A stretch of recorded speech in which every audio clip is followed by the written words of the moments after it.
Bismillahirrahmanirrahim. Assalamualaikum warahmatullahi wabarakatuh. Alhamdulillahi rabbil alamin.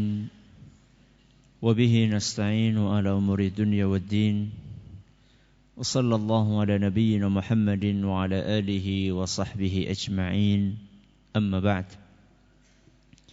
Kita panjatkan puja dan puji syukur kehadirat Allah tabaraka wa ta'ala.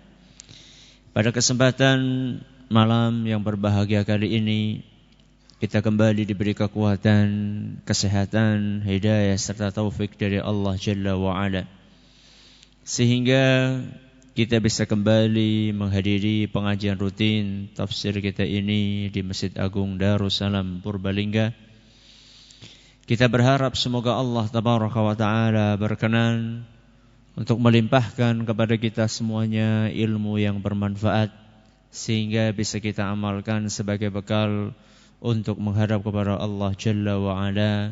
Amin ya Rabbal Alamin. Salawat dan salam semoga senantiasa tercurahkan kepada junjungan kita Nabi besar Muhammad sallallahu alaihi wasallam, kepada para sahabatnya, keluarganya, dan umatnya yang setia mengikuti tuntunannya hingga di akhir nanti.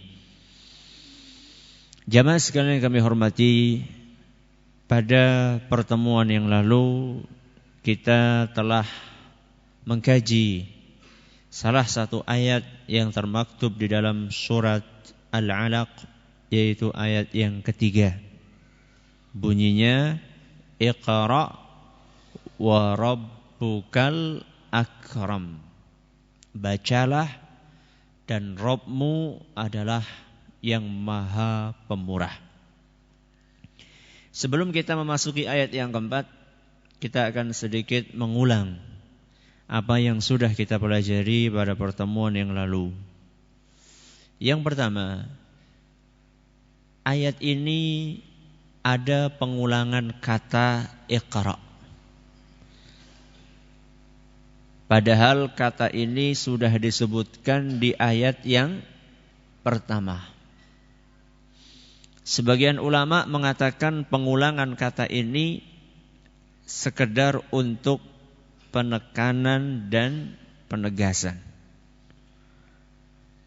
Sebagian ulama yang lain mengatakan tidak. Tapi Iqra' yang kedua ini memiliki makna yang berbeda. Saat itu kita sebutkan 3 perbedaan yang disebutkan oleh para ulama antara Iqra' di ayat yang pertama dengan Iqra' di ayat yang kedua. Yang ketiga, maaf. Siapa yang bisa menyebutkan? Monggo.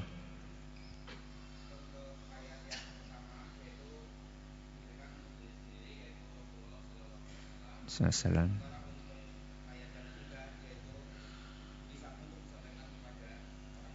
Ya.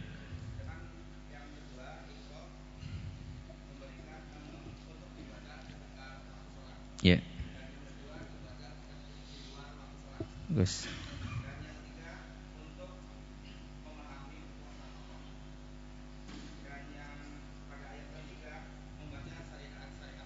Bagus sekali. Monggo, silakan.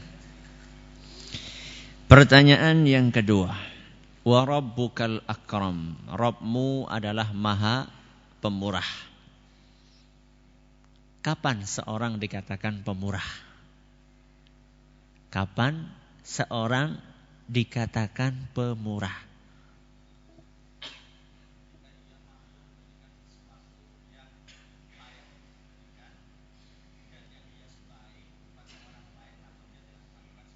Bagus. Ketika seseorang memberikan sesuatu kepada orang lain yang layak untuk diberikan, kemudian tidak mengharapkan balasan. Pertanyaan yang terakhir, saat itu kita menyebutkan contoh kemurahan Allah kepada para hambanya. Saat ini kita sebutkan cuma 2 contohnya. Siapa yang bisa menyebutkan dua-duanya? Ya.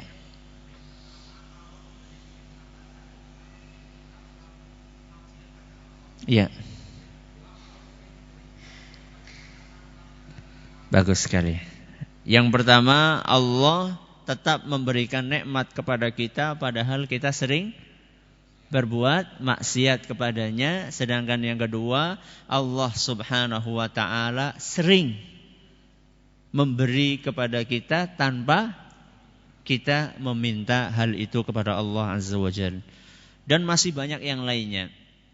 Kemurahan Allah itu kalau diibaratkan samudra yang tidak ada batasnya. Ya. Jadi semakin kita bicara tentang kemurahan Allah tidak akan pernah habis. 10-20 pengajian pun tidak akan pernah habis untuk mengkaji kemurahan Allah Azza wa Jalla kepada para hambanya. Kemarin itu cuma sekedar contoh saja. Para hadirin hadirat sekalian yang kami hormati dan juga segenap pendengar Radio Insani 88 FM di Purbalingga dan sekitarnya. Para pendengar Radio Roja di Jakarta, di Bandung, di Lampung, di Berau, dimanapun Anda berada. Para pendengar Radio Bas FM di Solo Tigo dan sekitarnya. Juga para pemirsa Yufi TV yang semoga senantiasa dirahmati oleh Allah Azza wa Jalla. Malam hari ini kita akan memasuki tafsir ayat yang keempat. Apa bunyinya? Alladzi 'allama bil qalam. Artinya dialah Allah yang mengajari dengan pena. Dengan apa? Pena. Dialah Allah yang mengajari kalian dengan pena. Ya, yang mengajarkan dengan pena. Masih ingat ayat yang ketiga tadi bunyinya apa? Iqra wa rabbukal akram. Bacalah. Dan Rabbmu Maha Pemurah. Apa korelasi antara ayat yang ketiga dengan ayat yang keempat? Hubungannya setelah Allah menutup ayat ketiga dengan menyebutkan salah satu namanya yaitu Al-Akram. Apa Al-Akram? Maha Pemurah. Maka di ayat yang keempat Allah Subhanahu wa ta'ala menyebutkan salah satu di antara kemurahan Allah. Apa kemurahan Allah? Alladzi 'allama bil qalam. Di antara bentuk kemurahan Allah Subhanahu wa ta'ala kepada kita semua, Allah mengajarkan dengan pena. Menarik untuk kita cermati di sini, alat yang digunakan untuk mengajar disebutkan alladzi 'allama bil qalam. Apa alatnya? Pena. Akan tetapi mengajarkan apa? Objeknya enggak disebutkan. Disebutkan enggak? Enggak. Alladzi 'allama. Dialah yang mengajarkan dengan pena. Mengajarkan apa? Enggak disebutkan di sini apa objek yang diajarkan oleh Allah Subhanahu wa ta'ala. Kata para ulama, objeknya adalah menulis. Objeknya adalah menulis. Jadi maksud dari firman Allah alladzi 'allama bil qalam, maksudnya Allah mengajarkan cara menulis dengan pena. Dan ini menunjukkan pentingnya ilmu menulis. Makanya mohon ini, enggak tahu jamaah ini pada nulis apa enggak nih? Ngajine ciping. Apa ciping? Ngaji kuping. Nah, kita rubah dikit ciping karo apa? Cilis ngaji nulis ya. Para ulama kita dahulu sudah pesen itu supaya kita rajin-rajin nulis. Ya. Jangan cuma nulis SMS tok yang rajin. Ya. Nulis ilmu. Para ulama kita dahulu mengatakan al-ilmu saydun. Ilmu itu mirip kayak hewan buruan. Al-ilmu saydun. Ilmu itu mirip kayak hewan buruan. Wal kitabatu qaiduhu. tali yang digunakan untuk mengikat hewan buruan itu adalah nulis. Jadi kalau panjenengan pengen supaya hewan buruan itu ora gampang ucul, supaya diikat. Ya. Panjenengan dapat hewan buruan, setelah itu panjenengan nyantai gitu dibiarin ucul maning, akan lepas. Ilmu pun seperti itu. Ilmu itu kalau nggak ditulis akan lepas. Apa lepasnya? Lupa. Makanya kan banyak sekali orang-orang yang ngajine tulen. Metu, urung metu wis kelalen. Kalau tulen berarti kan metu disit sampai kelalen. Kalau ini lebih parah ya nih, urung metu wis kelalen.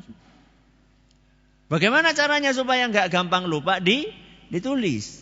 Yang nulis saja sering lupa, apalagi yang nggak nulis. Makanya di sini Allah Subhanahu wa taala mengingatkan tentang pentingnya nulis. Allazi 'allama bil qalam. Dialah Allah yang mengajarkan menulis dengan pena. Jadi menulis itu adalah merupakan sesuatu yang sangat bermanfaat. Ilmu-ilmu semuanya ditulis. Dijaga dengan cara ditulis. Hikmah-hikmah para ulama juga ditulis. Sejarah juga ditulis. Bahkan kitab suci pun ditulis. Ini adalah alladzi 'allama bil qalam. Apa keistimewaan pena? Sebagaimana telah maklum, yang namanya ilmu, sarana untuk nyimpen ilmu itu bukan cuma pena. Iya enggak? Ada enggak yang lain sarana buat nyimpen ilmu? Hah? Flash disk? Enggak, dulu. Kita bicara dulu, jangan sekarang. Apa aja sarana untuk menyimpan ilmu? Otak. Ya, berarti ngafal. Ada lagi? Ada lagi? Berarti otak sama pena tok. 2 tok. Ya kertas ya pakai pena lah. Itu udah masuk itu. Kata para ulama, inti menyimpan ilmu ada 3. Sarana menyimpan ilmu intinya ada 3. Yang pertama otak. Yang kedua pena. Yang ketiga lisan. Yang ketiga apa? Lisan. Jadi intinya ada 3. Yang pertama otak. Yang kedua lisan. Yang ketiga pena. Ini disebutkan oleh Imam Ibnu Katsir rahimahullah. Kenapa kok Allah memilih pena untuk disebutkan di sini? Padahal sarana untuk nyimpan ilmu masih banyak. Nah, kalau di zaman kita modern ini banyak sekali. Ada flash disk, ada hard disk, ada komputer, ada laptop, ada apa lagi? Apa itu yang iPad ya. Macam-macam sekarang. Kenapa kok yang dipilih pena? Kata para ulama, Allah ingin menunjukkan keajaiban pena. Sebab pena ini berbeda dengan otak dan berbeda dengan lisan. Apa perbedaannya? Kalau otak bisa digunakan untuk mikir. Ya enggak? Sedangkan lisan bisa digunakan untuk mengucapkan, memahamkan orang. Lah pena bisa untuk apa? Kayak gini bisa buat apa? Enggak saya pegang, bisa buat apa? Enggak bisa buat apa-apa. Pena itu adalah benda mati. Beda dengan otak. Otak itu ada nyawanya karena ada dalam tubuh manusia. Lisan juga bisa ngomong, bisa bergerak. Lah pena bisa bergerak enggak? Enggak bisa. Kalau enggak dipegang. Jadi di sini Allah Subhanahu wa taala ingin menunjukkan kepada para manusia tentang keajaiban pena. Bagaimana pena yang benda mati dan tidak punya nyawa ini bisa menorehkan untuk kita ilmu dengan sedemikian banyaknya. Coba kalau misalnya kita hitung buku yang ada di muka bumi ini berapa? Wah, nggak bisa dihitung. Ya. Lebih banyak jumlah bukunya mungkin dibandingkan jumlah manusianya. Ya. Dan kadang-kadang buku ini usianya lebih tua dari manusia. Iya enggak? Iya. Al-Quran usianya berapa? 1400 tahun. Kita usianya berapa? 14 tahun. Ada yang 140 tahun sudah paling pol itu. Ya. Rata-rata kita usianya 60-70 tahun. Akan tetapi buku yang ditulis dengan pena, padahal pena itu adalah benda mati, luar biasa dahsyatnya sampai benda mati ini bisa dijadikan sarana untuk mengumpulkan dan mengingat ilmu yang Allah berikan kepada para manusia. Makanya seorang imam besar dari kalangan tabi'in yang bernama Imam Qatadah, beliau mengatakan, al-qalamu ni'matun minallahi azimah. Kata beliau, pena adalah merupakan salah satu nikmat Allah yang paling besar. Salah satu nikmat Allah yang sangat besar adalah pena. Laula dzalika lam yakum wa lam yasluh 'aishun. Kata beliau, kalau bukan karena pena tidak ada kehidupan. Kalau bukan karena pena, kehidupan ini tidak akan sempurna. Makanya coba saja cari di setiap tempat-tempat, entah itu di toko, entah itu di kantor pemerintahan, entah itu di sekolahan, entah itu di tempat kerja, mesti yang namanya pena ada. Makanya beliau Imam Qatadah mengatakan bahwa seseorang tidak akan hidup dengan sempurna tanpa dengan adanya pena. Macam-macam pena. Kalau kita membaca Al-Quran dan Sunnah Nabi SAW, kita akan temukan ternyata pena ini tidak satu macam. Pena ini bermacam-macam. Di hadapan saya ada 3 jenis pena yang disebutkan oleh Imam Al-Qurtubi rahimahullah. Yang pertama, pena namanya pena takdir. Pena apa? Takdir. Pena takdir ini adalah salah satu makhluk yang diciptakan oleh Allah, kata Imam Al-Qurtubi, dengan tangannya langsung. Dengan tangannya Allah langsung. Dan begitu pena takdir ini diciptakan oleh Allah, langsung mendapatkan tugas yang mulia, yang maha berat. Apa tugas itu? Kita akan dengarkan dalam sebuah hadis yang akan saya sampaikan sekarang. Pada suatu hari, seorang sahabat Nabi SAW yang bernama Ubadah ibnu Samit, beliau berpesan kepada anaknya. Mari kita dengarkan pesannya sahabat kepada anaknya, supaya kita bisa berkaca apa yang seharusnya kita pesankan kepada anak kita. Kata Ubadah, ya bunayya, wahai anakku, innaka lan tajida ta'ma haqiqatal iman. Engkau tidak mungkin akan merasakan manisnya iman hatta ta'lama anna ma asabaka lam yakun liyukhti'ak. Wahai anakku, engkau tidak mungkin akan bisa merasakan manisnya iman kecuali setelah engkau meyakini bahwa setiap apa yang ditakdirkan Allah pasti akan menimpamu.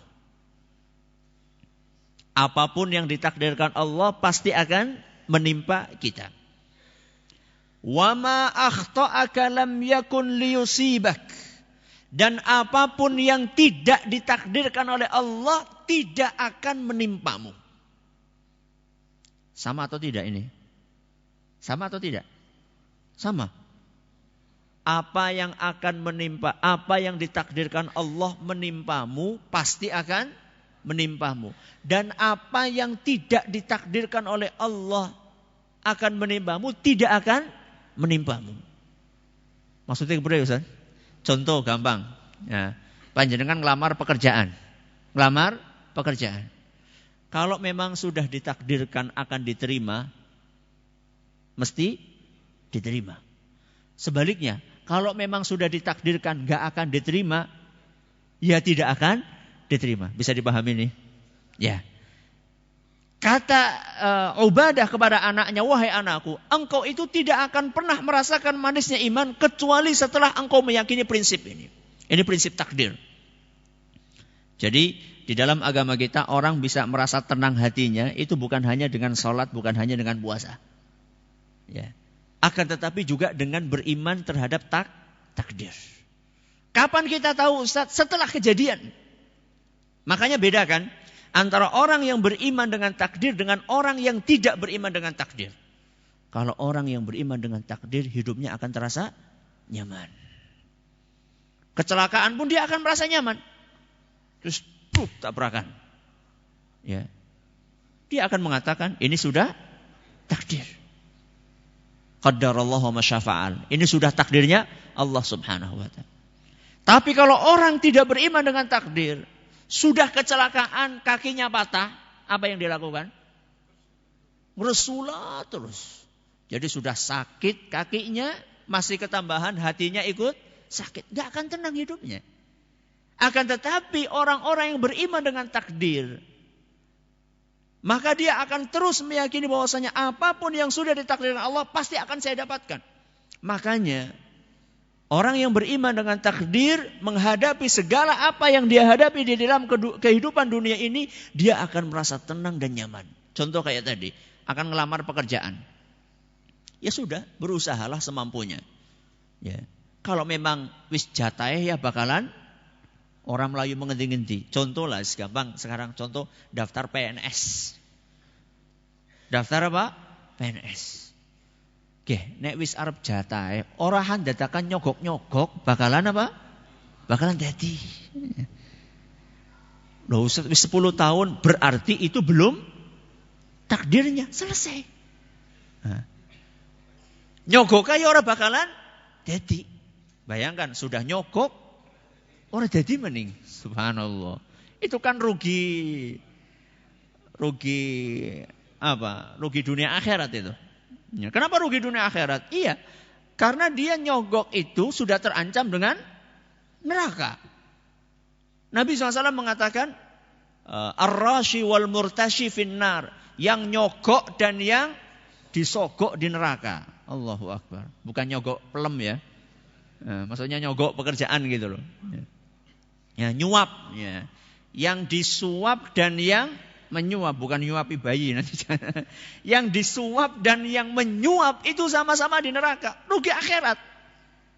Masih ketambahan rugi dunia. Sudah keluar duit enggak diterima. Makanya di sini Ubadah memberikan nasihat kepada anaknya, wahai anakku, kamu tidak akan pernah mendapatkan rasa manisnya iman kecuali setelah engkau beriman dengan takdir.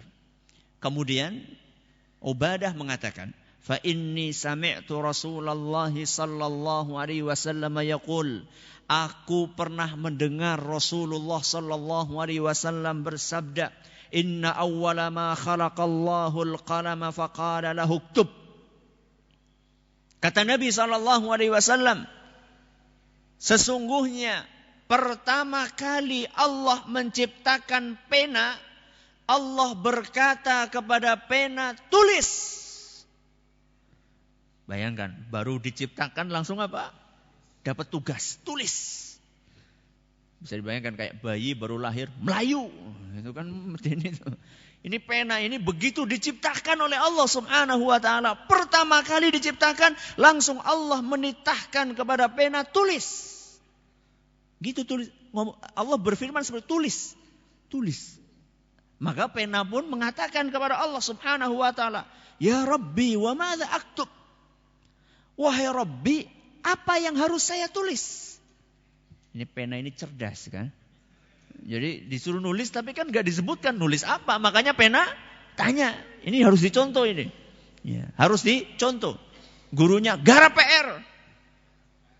Sing endi Pak Guru? Nah, gitu.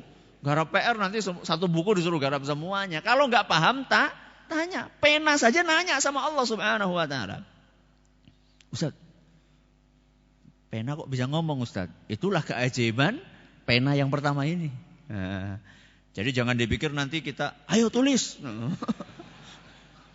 Ini pena sendiri, ini penanya manusia. Kalau tadi kita bicara penanya siapa?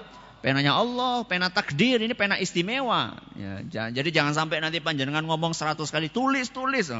Nanti ngantuk ya orang bakalan nulis. Ini pena istimewa. Jadi Allah berkata, "Uktub." Tulis. Pena itu bertanya, "Apa yang saya tulis wahai Rabbi?" Maka kemudian ketika pena bertanya, Allah Subhanahu wa taala mengatakan, "Uktub maqadira kulli syai'in hatta taqumas sa'ah." Kata Allah Subhanahu wa taala, "Wahai pena, tulislah takdir segala sesuatu sampai hari kiamat." Disuruh nulis apa? Takdir segala sesuatu kejadian sampai hari kiamat. Hadis riwayat Abu Dawud dinyatakan sahih oleh Syekh Al-Albani. Berarti tugasnya pena berat enggak? Berat sekali. Jadi begitu diciptakan langsung mendapatkan tugas dari Allah Subhanahu wa taala untuk menulis takdir semuanya. Seluruh kejadian di muka bumi ini dan di muka langit sampai hari kiamat. Panjenengan hadir di sini itu sudah ditulis sama pena. Panjenengan ngantuk di sini itu sudah ditulis sama pena. Oh, iku Ustaz, berarti ya wis ya. Tuh, taunya dari mana kalau kita ditakdirkan apa? Ngantuk ya. Kemudian orang tua kita meninggal tanggal sekian sudah ditulis sama Allah Subhanahu wa taala. Anak kita lahir nanti malam sudah ditulis sama Allah Azza wa Jalla. Dan itu bukan cuma kita tok. Seluruh kejadian yang ada di muka bumi ini semuanya sudah dicatat oleh Allah Subhanahu wa taala. Pesawat jatuh itu sudah ditakdirkan sama Allah Azza wa Jalla. Tanah longsor itu sudah ditakdirkan oleh Allah Azza wa Jalla. Sekarang sedang booming-boomingnya orang nyari batu akik. Itu sudah ditakdirkan sama Allah Subhanahu wa taala. Bahkan sampai daun yang jatuh satu persatu itu semuanya sudah ditulis oleh pena. Berarti kandele buku ini kayak ngapa gitu ya. Kapan itu Ustaz kejadiannya? Kapan kejadian pena mendapatkan tugas mulia nan maha berat tadi? Kata Nabi SAW, 50.000 tahun sebelum diciptakannya langit dan bumi. Jadi 50.000 tahun sebelum ada langit dan bumi, kita ini sudah ditentukan matinya kapan, lahirnya kapan, anaknya berapa, dapat rezeki berapa. Semuanya sudah ditulis oleh Allah Azza wa Jalla. Dalam sebuah hadis yang diriwayatkan oleh Imam Muslim, Nabi kita sallallahu alaihi wasallam bersabda, "Kataballahu maqadiral khalaiq qabla an yakhluqas samawati wal arda bi 50.000 sanah." Allah telah mencatat, Allah telah menulis takdirnya seluruh makhluk 50.000 tahun sebelum diciptakannya langit dan bumi. Hadis riwayat Muslim. Makanya orang yang beriman ketika menghadapi takdir tersebut, apa yang baik maupun yang buruk, dia akan terima dengan hati yang lapang. Kenapa? Karena ini sebelum kita ada di muka bumi. Bahkan 50.000 tahun sebelum ada bumi, kita sudah ditentukan sama Allah Subhanahu wa taala. Sudah. Ini adalah pena yang pertama. Pena apa? Takdir. Yang kedua, penanya malaikat. Yang kedua, penanya malaikat. Sebagaimana telah maklum bahwa malaikat adalah salah satu makhluk ciptaan Allah yang mereka mendapatkan tugas bermacam-macam. Ada yang tugasnya bertanya di mana? Di kuburan. Ada yang tugasnya jaga surga. Ada yang tugasnya jaga neraka. Ada yang tugasnya mengatur hujan. Ada yang tugasnya menurunkan wahyu. Ada yang tugasnya niup trompet. Dan di antara tugas malaikat adalah mencatat setiap perbuatan hambanya. yaitu hamba Allah Azza wa Jalla. Itu di antara tugasnya. Dan kata sebagian ulama, di antaranya Syekh Atiyah Salim, kalau malaikat ini tugasnya nyatat, berarti malaikat butuh pena. Nyatat nganggo apa? Ya. Jadi dari situ kemudian para ulama menyimpulkan, sebagian dari mereka, bahwa ada jenis pena namanya penanya malaikat. Fungsinya pena itu untuk mencatat setiap gerak-gerik manusia. Dan itu Allah sebutkan di dalam Al-Quran surat Qaf. Surat Qaf ayat 17 sampai 18. Di dalam surat Qaf ayat 17 sampai 18 Allah Subhanahu wa taala berfirman, "Idz yatalaqqal mutalaqqiyani 'anil yamini wa 'anil shimali qa'id." Kata Allah, ingatlah ketika dua malaikat mencatat perbuatan kalian, yang satunya duduk di sebelah kanan dan yang satunya duduk di sebelah kiri. Dari sini para ulama menyimpulkan bahwa masing-masing dari kita itu ditemani oleh berapa malaikat? 2. Kemanapun kita pergi, 2 malaikat ini ada di samping kita. Satunya samping kanan, satunya samping kiri. Apa tugasnya mereka? Ma yalfidhu min qaulin illa ladaihi raqibun atid. Setiap kata-kata yang diucapkan pasti ada malaikat pengawas yang selalu siap untuk mencatat. Dan ini beda dengan pengawas manusia. Ya, kalau pengawas manusia, pengawas ujian itu kadang-kadang apa? Kadang-kadang delenger. Ya, delenger atau ngantuk atau apa? Bisa disuap. Ya, kalau ini enggak ada. Ya. Ya, malaikat apapun yang kita lakukan semuanya dicatat oleh malaikat tersebut dan nyatatnya detil. Ya, beda dengan pengawas ujian. Pengawas ujian kan gimana? Keadaan ujian siap, aman, terkendali. Ya. Itu kan secara global kan. Kalau ini enggak. Malaikat ini setiap detil yang dilakukan oleh hamba ataupun yang diucapkannya semuanya ditulis. Yang bagus maupun yang jelek. Ya. Yang bagus maupun yang jelek semuanya ditulis tanpa terkecuali.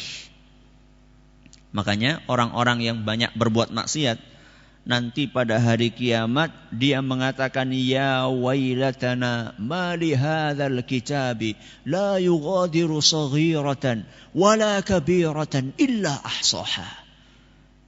Orang-orang yang banyak maksiat nanti pada hari kiamat ketika dibeberkan kitabnya, kitab catatan amalannya, dia akan mengatakan, cilaka, ya wailata, ya wailatana, celakalah kami.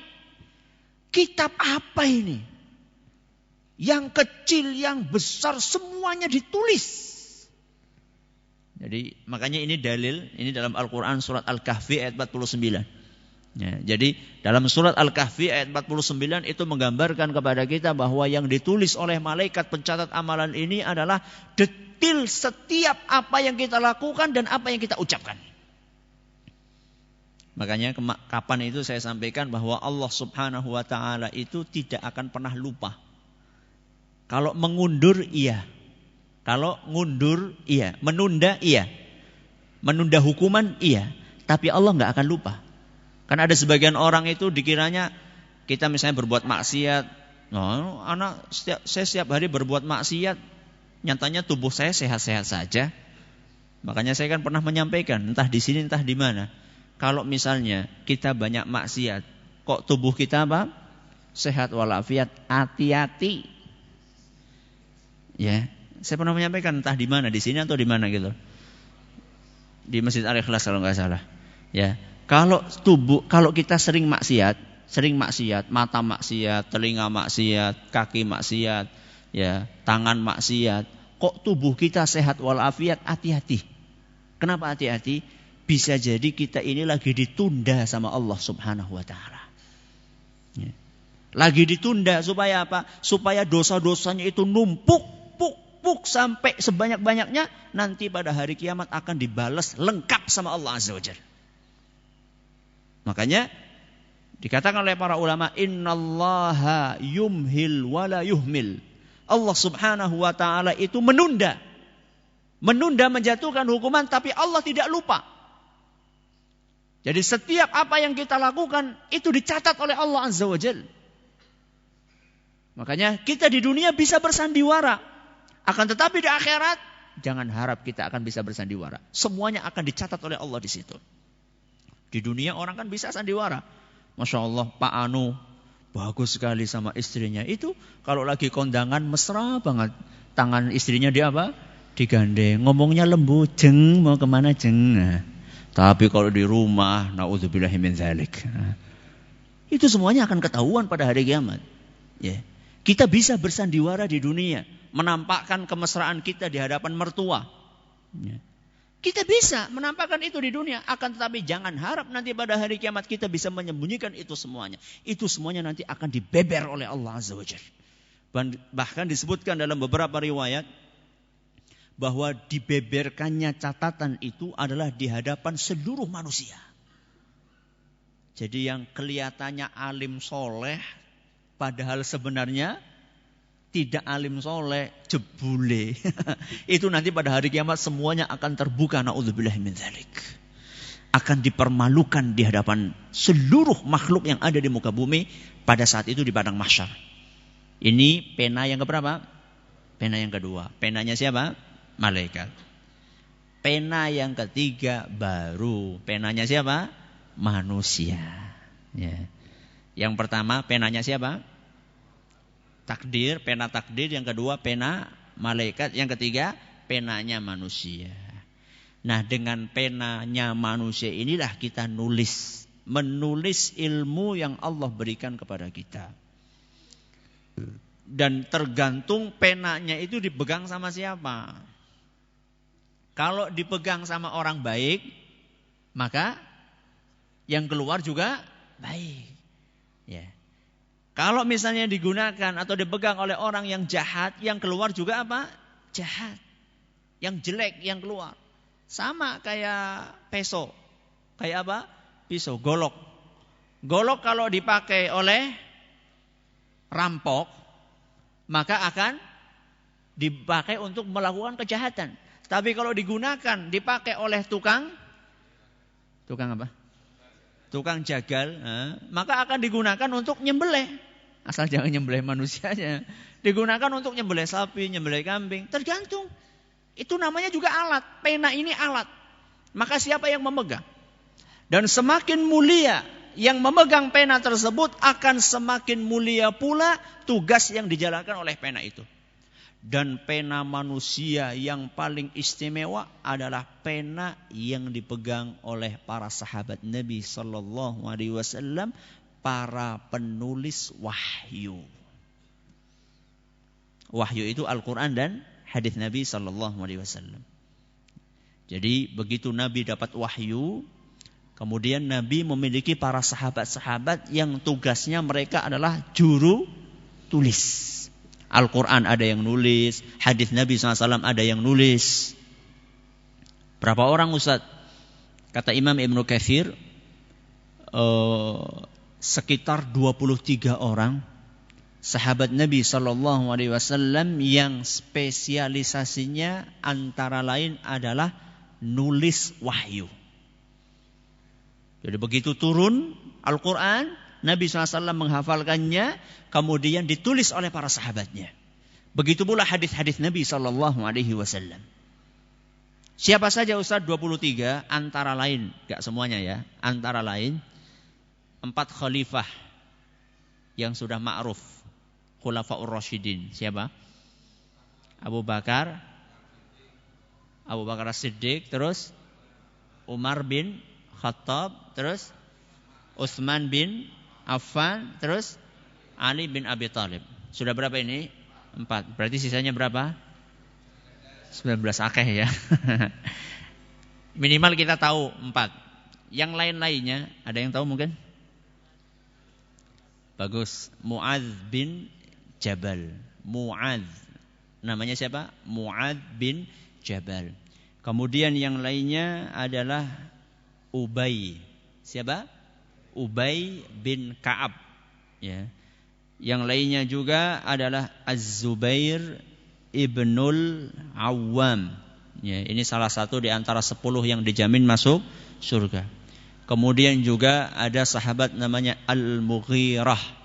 Siapa? Al-Mughirah ibnu Syu'bah. Terus ada lagi juga Muawiyah bin Abi Sufyan. Dan masih ada yang lainnya. Itu cuma contoh-contoh. Minimal kita nggak asing lah dengar nama itu ya. Banyak di antara kita pemain bola itu hafal di luar kepala. Tapi sahabat-sahabat Nabi SAW banyak yang tidak tahu. Jadi ini adalah para penulis wahyu. Dan pena mereka adalah pena yang sangat istimewa. Kenapa? Karena dengan pena mereka itulah berkat taufik dari Allah Subhanahu wa ta'ala kita bisa memegang Al-Quran. Jadi Al-Quran bisa sampai ke kita itu adalah karena jasanya para sahabat Nabi SAW. Makanya itu musuh-musuh Islam mereka berusaha sekuat tenaga untuk menjatuhkan kehormatan para sahabat. Makanya kalau misalnya panjenengan ada dengar orang kok mencela sahabat, ini berarti kaki tangannya musuh-musuh Islam. Kenapa? Karena sahabat Nabi SAW mereka jasanya luar biasa.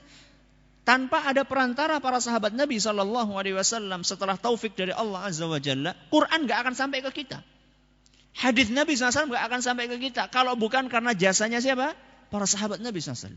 Makanya na'udzubillahi min dzalik, kapan itu saya lihat video seorang yang penampilannya Masya Allah, ya, akan tetapi na'udzubillahi min dzalik mengatakan bahwa sungguh kata dia, anjingnya Ariel Sharon.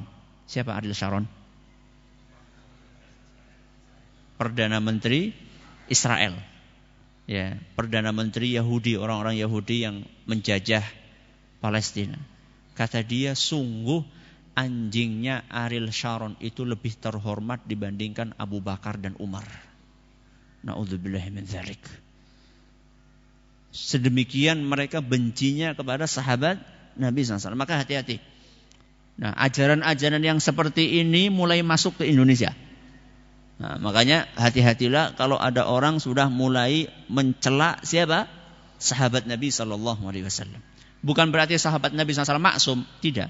Akan tetapi mereka ini punya jasa yang luar biasa buat agama Islam. Makanya para ulama dahulu mengatakan, kalau ada orang mencela sahabat, sebenarnya mereka punya misi.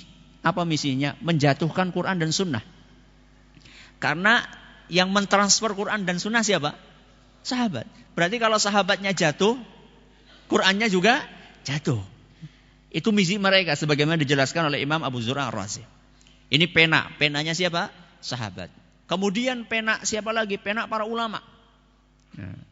Pena para ulama yang sudah mengarang ratusan ribu atau bahkan jutaan kitab untuk menjabarkan ajaran Islam.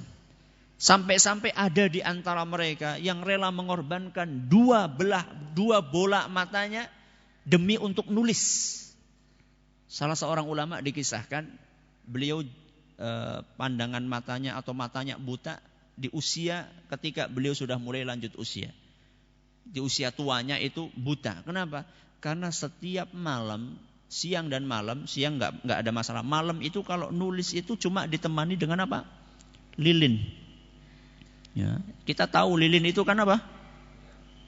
Redup, ya, timbul, tenggelam. Setiap malam, ya, beliau hanya ditemani oleh lilin, kemudian nulis kitab-kitab itu puluhan jilid beliau tulis sampai akhirnya Allah Subhanahu Wa Taala menakdirkan matanya buta. Buta karena menulis ilmu. Dan ini akan mendapatkan pahala diganjar oleh Allah Subhanahu Wa Taala insya Allah.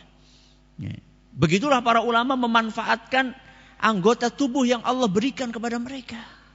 Mata digunakan untuk membaca, tangan digunakan untuk menulis. Nah sekarang manusia di zaman ini, mata digunakan untuk jelalatan, tangan digunakan untuk main gaple apa maning kuwi. Masya Allah. Mari kita contoh para ulama kita. Maka ayat ini menunjukkan tentang keistimewaan menulis dan juga keistimewaan pena. Dan pena itu macam-macam. Yang pertama pena takdir, yang kedua pena malaikat, yang ketiga penanya manusia. Dan penanya manusia tergantung siapa yang megang. Kalau baik ya apa yang dihasilkan akan baik, kalau jelek yang dihasilkan pun akan jelek. Semoga kita termasuk orang-orang baik sehingga yang kita hasilkan dari pena kita pun juga yang baik-baik. Terima kasih atas perhatiannya. Mohon maaf atas segala kurangannya. Kita tutup dengan membaca subhanakallahumma wa bihamdika asyhadu an la ilaha illa anta astaghfiruka wa atubu ilaik. Tanya jawab insyaallah ba'da isya. Assalamualaikum warahmatullahi wabarakatuh. Bismillahirrahmanirrahim. Alhamdulillahirabbil alamin wassalatu wassalamu ala nabiyyina Muhammadin wa ala alihi wa sahbihi ajma'in. Amma ba'd. Kita bacakan beberapa pertanyaan yang sudah masuk ke meja kami.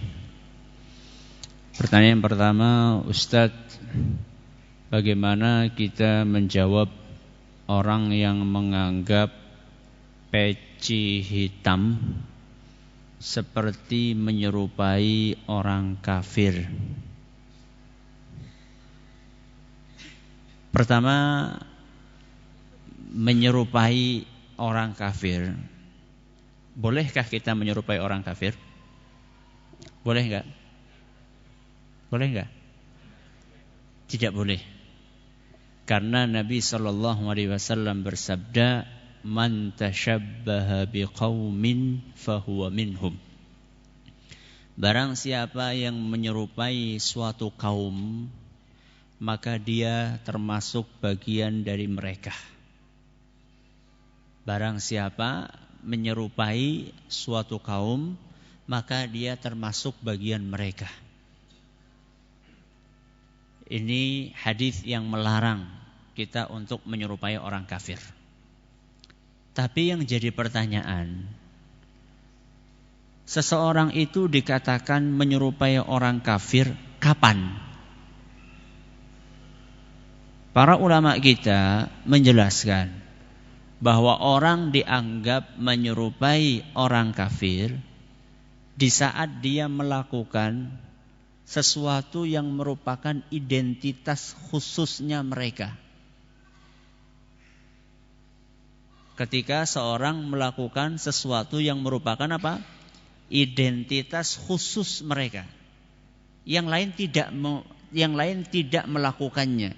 Khusus hanya dipakai oleh mereka. Contoh yang paling mudah, misal yang paling mudah yang gamblang sekali, salib. Apa? Salib. Memakai kalung salib. Kalau panjenengan melihat ada orang pakai kalung salib, apa prasangka jenengan? Orang Nasrani, iya enggak? Jadi begitu ngelihat langsung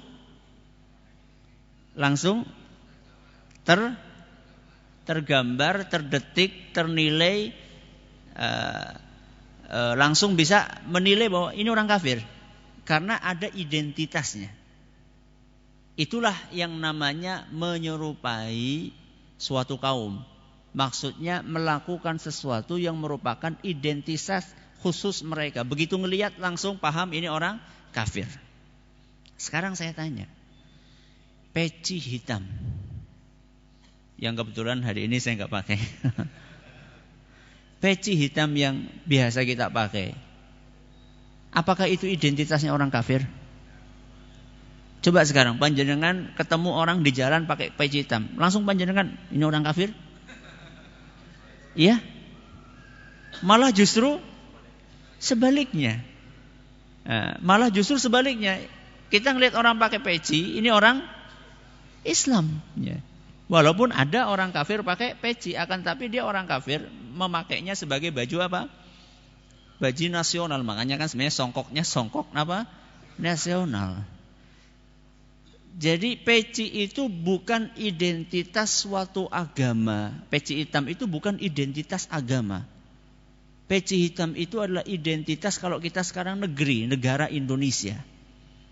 Makanya kalau di sana di Arab Saudi itu kalau misalnya ngelihat orang pakai peci hitam langsung Indonesia. Ya. Bukan kafir, bukan. Tapi apa? Indonesia. Karena itu sudah mendunia, orang sudah tahu itu identitasnya orang atau orang Melayu lah. Orang apa? Melayu, termasuk di situ apa? Malaysia. Maka ini membaca hadis tapi bukan meletakkan pada tempatnya. Ya, membaca hadis tapi tidak meletakkan pada tempatnya. Justru malah ya sebenarnya menurut sebagian ulama bahwa etika berpakaian ya itu sebenarnya etika berpakaian kata para ulama lah menyesuaikan dengan apa? Daerah dia tinggal, menyesuaikan dengan pakaian masyarakat yang umum. Selama ada catatannya, selama tidak menyimpang dari tuntunan agama. Nanti kalau enggak dikasih catatan seperti ini nanti bahaya nanti. Orang tinggal di Amerika di sana pada buka-bukaan nanti kita menyesuaikan. Itu bahaya nanti. Selama tidak menyelisihi ajaran agama Islam. Nah sekarang peci hitam menyelisihinya di mana? Baju batik menyelisihinya di mana? Ya, ada sebagian orang nggak boleh pakai batik. Menyelisihinya di mana? Letak penyimpangannya dari agama itu mana? Batik itu menyimpangnya di mana gitu loh. Kecuali kalau memang batiknya itu ada gambar makhluk hidupnya itu lain masalah. Berarti bukan batiknya, berarti gambar makhluk hidupnya yang bermasalah. Bukan batiknya. Makanya inilah kadang-kadang sebagian orang memahaminya kurang bagus, kurang benar memahami hadis Nabi sallallahu alaihi wasallam. Ustaz, belum lama ini ada terpidana mati kasus narkoba dieksekusi oleh regu tembak. Hukum mati ada yang kontroversi, ada yang pro dan kontra. Bagaimana hukumnya? Bagaimana hukum mati untuk pengedar narkoba? Di dalam Al-Quran, surat Al-Ma'idah, di dalam Al-Quran surat Al-Ma'idah ayat 33. Dalam surat Al-Ma'idah ayat 33 Allah menjelaskan 4 jenis hukuman untuk orang yang melakukan kerusakan di muka bumi. Ya, orang-orang yang melakukan apa? Kerusakan di muka bumi. Dalam surat Al-Ma'idah ayat berapa? 33. Kata Allah, innama jazaa'ul ladzina yuharibunallaha wa rasulahu wa yas'auna fil ardi fasada. Sesungguhnya balasan untuk orang-orang yang memerangi Allah dan Rasulnya serta membuat kerusakan di muka bumi, sesungguhnya balasan untuk orang yang seperti ini salah satu dari 4. Yang pertama an yuqattalu. Yang pertama hukum mati. Ya, ini yang pertama. Yang kedua au yusallabu. Yang kedua disalib. Di apa? Disalib. Disalib itu maksudnya adalah dibenteng. Ya pokoknya dijemur gitulah, pakai diikatkan di kayu ya. Ini yang kedua. Yang ketiga au tuqatta'a aydihim wa arjuluhum min khilafin. Dipotong tangan dan kakinya secara selang-seling. Jadi kalau tangannya yang kanan dipotong, terus apanya? Kakinya yang dipotong, yang kiri. Kalau tangan kirinya yang dipotong, berarti kaki kanannya dipotong. Ini yang keberapa? Yang ketiga. Yang keempat, au yunfau minal ard, atau diasingkan. atau diasingkan. Ini 4 ganjaran untuk orang yang melakukan kerusakan di muka bumi. Nah sekarang pengedar narkoba itu merusak apa enggak? Rusak banget. Bukan hanya merusak banget. Makanya para ulama kita, ulama-ulama kontemporer, mereka memberikan fatwa bahwa pengedar narkoba itu layak untuk dijatuhi hukuman mati. Karena kerusakan berat yang mereka timbulkan. Dan penjatuhan hukuman mati seperti ini diistilahkan oleh para ulama dengan ta'zir.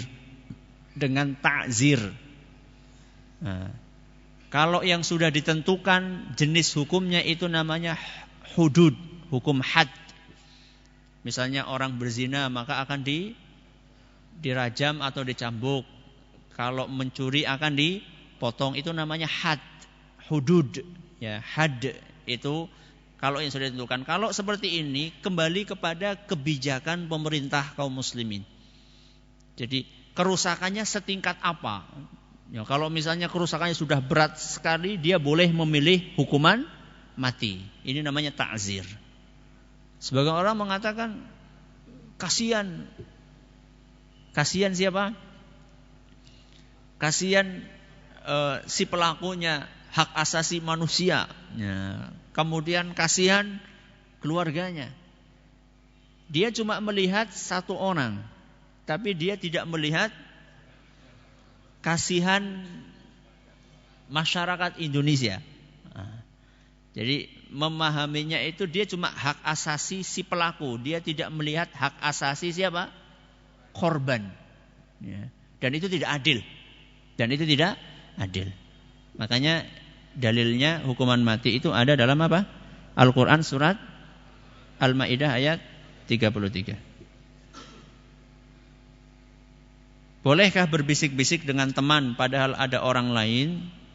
Kalau cuma bertiga atau di tempat yang tersendiri, misalnya gini ya, 3 orang ngumpul gitu, atau 4 orang atau 5 orang ngumpul, itu tidak boleh. Tapi kalau kayak gini nih, ya orang segini nih, kemudian dia ngobrol sama temannya, ya enggak apa-apa karena ini kumpulan orang banyak, maksudnya ngumpul rame gitu loh. Tapi kalau bertiga itu tidak boleh. Kata Nabi SAW, "Idza kuntum salasan fala yatanajatsnani dunal akhar." Kalau kalian sedang bertiga, janganlah 2 orang bisik-bisik. Kenapa? Karena perbuatan tersebut akan menimbulkan prasangka dan juga membuat sedih orang yang tidak diajak bicara. Makanya di situ subhanallah bagaimana agama kita itu sangat menjaga namanya perasaan. Ya. Maka orang yang tidak punya perasaan itu sebenarnya bukan tipe orang yang taat beragama. Ya, kalau orang yang soleh, taat beragama, dia akan menjaga perasaan orang lain. Makanya di sini Islam mengajarkan kalau bertiga, dan ini kata para ulama bukan cuma bertiga saja. Kalau berempat misalnya, ngobrolnya cuma bertiga, kemudian yang satu dicuekkan, sama masuk. Berlima, ngobrolnya 4 orang, satunya dibiarkan, masuk. Berenam, pokoknya kalau ada satu yang diabaikan, dicuekkan, ya, maka itu masuk ke dalam larangan yang disebutkan oleh Nabi kita Muhammad sallallahu alaihi wasallam. Bolehkah seorang istri minta cerai dari suami yang selingkuh? Boleh. Kalau memang dia melihat suaminya sulit untuk diperbaiki. Akan tetapi nanti hukumnya kembalinya kepada hakim, ya, kepada hakim. Ustadz, kelak orang Islam yang bangkrut, apakah ada harapan masuk surga atau tidak? Ada. Asalkan dia agamanya Islam dan tidak melakukan perbuatan syirik. Ada harapan. Sebagaimana yang pernah kita jelaskan dalam tafsir surat apa ya? Az-Zalzalah kalau nggak salah. Saya lupa surat apa. Yang jelas kita sampaikan dalil-dalilnya bahwa orang Muslim, orang Islam, sebesar apapun dosanya, selama itu bukan dosa syirik, dia tetap akan ada peluang untuk masuk ke dalam surga. Walaupun mungkin harus mampir dulu di mana? Di neraka. Ustaz, orang Islam yang berbuat syirik, apakah dia kelak akan masuk surga atau tidak? Orang yang berbuat syirik masuk surga enggak? Orang Islam berbuat syirik, apakah dia masuk surga? Tergantung akhirnya apa? Apakah dia sebelum meninggalnya sempat bertaubat atau tidak? Kalau dia tidak sempat bertaubat, maka masuk ke dalam firman Allah Subhanahu wa taala, "Innallaha la yaghfiru an yushraka bihi." Allah tidak akan mengampuni dosa syirik. Ini kalau tidak taubat. Adapun kalau sempat taubat, maka diharapkan dia akan bisa kesempatan untuk masuk ke dalam surga. Firman Allah, "Innallaha yaghfiru dzunuba jami'an." Sesungguhnya Allah mengampuni semua dosa tanpa terkecuali. Kalau orang mau taubat, berarti jawabannya akan masuk surga kalau sempat taubat, tidak akan masuk surga kalau tidak taubat sebelum meninggal. Ustaz, dalam sholat berjamaah waktu maghrib, isya, subuh, imam mengeraskan suara. Saya sebagai makmum, apakah diam saja mendengarkan imam atau ikut membaca apa yang dibaca imam? Kan ada keterangan tidak sah sholat kalau tidak baca Al-Fatihah dalam sholat. Ini permasalahan khilafiyah, ijtihadiyah di antara para ulama. Apakah makmum kalau imamnya membaca dengan suara keras, apakah wajib membaca Al-Fatihah atau tidak? Ada perbedaan panjang di antara para ulama. Wallahu a'lam, kalau saya agak cenderung kepada pendapat yang mengatakan tetap baca. Tetap apa? Baca. Namun bukan bersamaan dengan imam. Ketika imam baca, maka kita apa? Mendengarkan. Kalau imam membaca, maka kita mendengarkan bacaan imam. Ketika imamnya diam, ada jeda, silakan membaca Al-Fatihah. Dan saya akan mengatakan, dan saya akan menghormati orang yang berpendapat berbeda dengan pendapat ini, yang mengatakan mungkin enggak, kalau saya ikut wa idza quri'al qur'anu fastami'u, kalau dibacakan Quran maka dengarkan. Enggak apa-apa, monggo. Karena ini masalah khilafiyah, ijtihadiyah, perselisihan pendapat dan para ulama, masing-masing punya dalil yang sangat kuat. Baik yang mengatakan membaca maupun tidak, sama-sama punya dalil yang sangat kuat. Sehingga dalam masalah ini kita perlu saling menghormati antara satu dan lainnya. Ini yang dapat kami sampaikan. Mohon maaf banyak pertanyaan belum bisa terbaca. Kita tutup dengan membaca Subhanakallahumma wa bihamdika asyhadu an la ilaha illa anta astaghfiruka wa atubu ilaik. Assalamualaikum warahmatullahi wabarakatuh.